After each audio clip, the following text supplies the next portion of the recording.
So I sat down, and for like 3 days, you know, I have one of those great memories that can sort of do that. I thought about everything he'd had to say and achieved something. It probably was never as good as what Michael had said. But a huge amount of that was Michael thinking about Chandler, thinking about the visual images of Los Angeles, thinking about, you know, last night the jacaranda trees were in bloom, or however that went.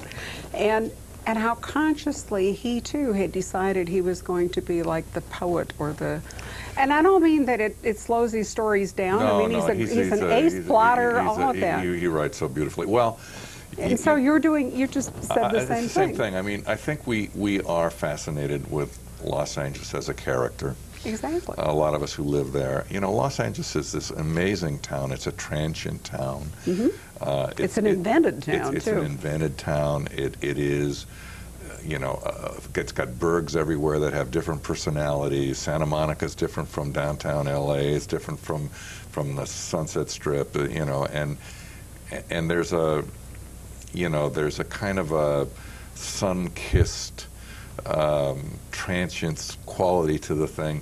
And then there are the old sections of Los Angeles that really, you know, are like Chandler wrote about them. The old bungalows with the arches and the strip lawns and old Pasadena, where you grew up, is certainly a classic of that. You know, yeah. and you know, and he used to go out there and interview and take cases and work for people named Teasdale and stuff like that. What was that little gambling city that starts with a G? Was it, I want to say, like what was it, Garden City or something? It's Gardena. Gardena, and yeah, they have like a bunch of little you know, card casinos out there. Right. So the town is, you know, very much a character, I think, in all of our novels, and those of us who live in L.A. And just as Florida is very much a character with Carl Hyacin and those Florida writers, and I find a great similarity between Florida and California in terms of just the, you know, the kind of the beautiful girls, you know, whizzing by on,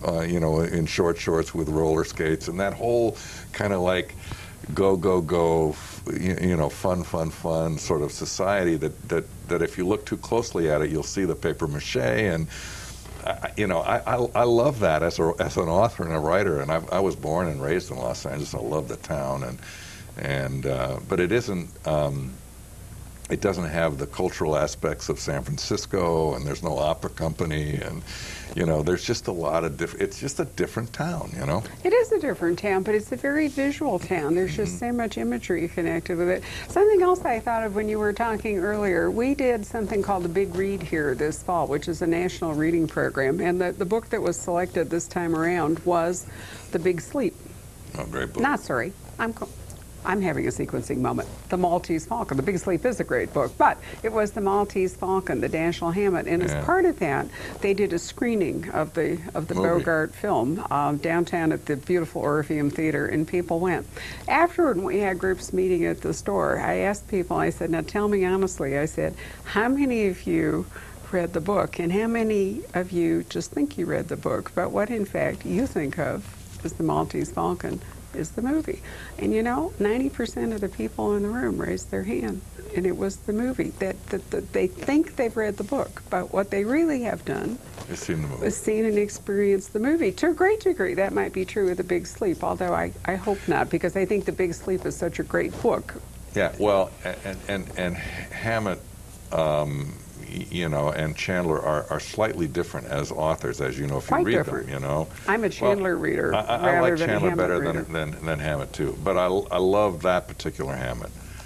But Chandler, when you read, you know, The Big Sleep and Lady in the Lake and all of these books that he wrote that are, you know, remarkable in such an amazing way, and Bay City becomes like such an important place, and just the whole, you know, the milieu of that character, and you know, he just set up a whole genre for the rest of us, and it's just an amazing thing. Well, he did, but you know, you mentioned To Kill a Mockingbird, and I have to wonder to myself, how many people really have read the book, and how many people it's Gregory Peck and that magnificent movie, because it was a terrific film. It was a great movie, but the book, it was a great book. It was. You know, and I read the book first, and when I saw the movie, I was knocked out at how well portrayed the book was. But if I pursue this thought, I think what I'm thinking is that for an author, I once had the privilege of standing next to P.D. James in London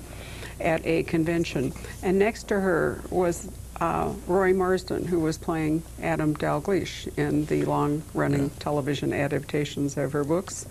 Every single person who came up to them spoke to him about the character. And I could see her just sitting there. Chewing her tongue. Yes. And I thought to myself, you know, if I think about this, how many times does the visual version, you know, the actor, whatever it is, really, I don't want to say hijack, but really become the interpreter of that particular story, or at least the symbol that rests in the reader's mind? Can you as an author write a Shane Scully series and one day somebody comes along and there's the film, you know, and the actor, and after that, who does it all really belong to in the reader's mind? You thought about that? And not much, and nor do I probably care too much. You know, I mean, my feeling about it is that, as you said earlier in this talk we were having, that I'm a pragmatist. Mm-hmm. And pragmatically, I know that there are many, many more television viewers or motion picture viewers than there are ever going to be novel readers. And so that more powerful medium is going to definitely dominate the way people see things. I created the Rockford Files, and Jim Garner's a buddy of mine, and I travel around with him, and I got the same treatment. It's like I was just a fly on the wall, and he was James Garner, he was Rockford, you know, and they would say, how do you come up with these things? And I'm going, I come up with them, but you know, that's just the way it is, and you have to, you know, you have to understand. You'll make yourself crazy if you try and say, well, you know, I want to be as important to the process or to the, you know, to the fame of the project as the actor if it's a big, you know, hit movie or TV show. I don't think it was a fame issue, at least with P.D. James. I think it was more that she was sitting there saying, but, you know, hey, wait, you know, anything about Adam Dalgleish, I created. Yeah, ask me the question. Yeah, I really didn't think she was at all interested in fame, but she was maybe didn't want was, someone else speaking for her word, character. You know, adulation or whatever you want to say toward the character, because, you know, when you create something, you're very possessive of it. Well, you know, people ask me all the time, well, who would you hire to play Shane Scully? And I've never given that 5 seconds thought. Notice that I've avoided that question. I thought it would be such a cliche. I wasn't going well, you to get it all the time, up. but you know what? I don't think about it because Shane Scully is so developed in my mind as a person. I can see him. If he walked through that door, I go, hey, Shane, how you doing? I mean, I know who he is, and he's no actor that I know, and I don't want to put some actor's face on him and maybe some actor's dialogue rhythms on him, right, and all of a sudden change the way I'm writing him because I'm now seeing him through another prism. So for me right now, he is the character that I have in my head, and if I make a movie of this, which one day hopefully I will, and I hire an actor, then that actor will undoubtedly supplant the vision that I have of Shane Scully in my head now, and it will become that actor because I will now be seeing something physical that represents this character. And I'm perfectly comfortable with that adjustment because I've had that when I wrote the Rockford Files. I know Jim Garner was going to star in it. I had another character picture in my head. When he became the lead, I had Jim. I've had authors say they won't even listen to audio versions of their books for fear that the voice on the audio will start to ring in their ear and affect the voice of the character that they're writing. Yeah, well, you know, I wouldn't worry too much about that as long as the reader is reading my words. Okay. I wanted to ask you a couple of things about dyslexia. I have to tell you, because I've got a photo later to show you, that when I was in Christchurch, New Zealand last January, I don't remember if I wrote to you about this or not, Rob and I, my husband and I, are walking down the street towards part of the university, and I look over on the right, and there's this really cute cottage, and it's got strings of letters all around it.